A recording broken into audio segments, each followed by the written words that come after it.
আজি এই ভিডিঅ'টো আৰম্ভ কৰিছোঁ এডোখৰ বিশেষ ঠাইৰ পৰা। চ' ঠাইডোখৰ নাম হৈছে কামপুৰ। একচুৱেলি যেতিয়া মই বন্ধত ঘৰলৈ আহোঁ প্ৰায় এই ঠাইডোখৰলৈ আহোঁ, কিয়নো এই ঠাইডোখৰৰ লগত এটা বিশেষ সম্পৰ্ক আছে। মোৰ সম্পৰ্ক লগতে মোৰ মাৰ সম্পৰ্ক আছে। একচুৱেলি মই মামাৰ ঘৰলৈ আহিছিলোঁ। আজি আছিল ভোগালী মেলা আৰু ঠাইডোখৰৰ নাম হৈছে কামপুৰ। আপোনালোকে ভিডিঅ'টো শেষলৈ চাব। চ' এই ভোগালী মেলাৰ সকলো পৰিৱেশ আৰু কি সুন্দৰভাৱে আমি আজি সময়টো কটালোঁ সকলোকে দেখাম। এতিয়া দেখা পাইছে মোৰ কাজিনবোৰৰ লগত মই অলপ এনজয় কৰি আছোঁ, তেওঁলোকৰ লগত ফুৰি আছোঁ এই ভোগালী মেলাতে। আৰু এম্বিয়েঞ্চটো চালেই গম পাব কি ধুনীয়া পৰিৱেশ, ধুনীয়া লাগিল।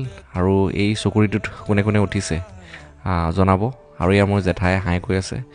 আৰু তাৰপিছতে আমি ৰাতিপুৱাৰ ভাগত মামা মামী আৰু লগতে কাজিনবোৰৰ লগত অলপ চাহ পিঠা খালোঁ। চ' তাৰ পাছতে দেখা পাইছে এই দাদাজন মোৰ জেঠাইৰ সৰু ল'ৰা। দাদাই আছাম পুলিচত কৰে। চ' তেওঁ ছুটীত ঘৰলৈ আহিছে, গতিকে দুজনে মিলি অকণমান ফুৰি আহিলোঁ। তাৰপিছতে মই আৰু এজন দাদাৰ লগত চিনাকি কৰি দিব বিচাৰিছোঁ। এই দাদাজন হৈছে জেঠাইৰ ডাঙৰ ল'ৰা, নামটো হৈছে প্ৰণৱজ্যোতি লস্কৰ। দাদাৰ লগত সম্পৰ্কটো খুবেই গভীৰ। দাদা ভাইটি সম্পৰ্কৰ উপৰিও বন্ধুত্ব সম্পৰ্কটো আমি এতিয়াও জীয়াই ৰাখিছোঁ। মাজে মাজে হাঁহি ধেমেলীয়া কথা কৈ আমি হাঁহি থাকোঁ। এতিয়াও দেখা পাইছে দুয়োটাই হাঁহি আছোঁ। মই এটা অকণমান জোক টাইপৰ এটা কথা ক'লোঁ, দাদাই হাঁহিছে। আৰু ভিডিঅ'ত ওলাবলৈ খুবেই বেয়া পায়, যদিও মই জোৰ কৰি ভিডিঅ'ত আজি উলিয়াই দিছোঁ।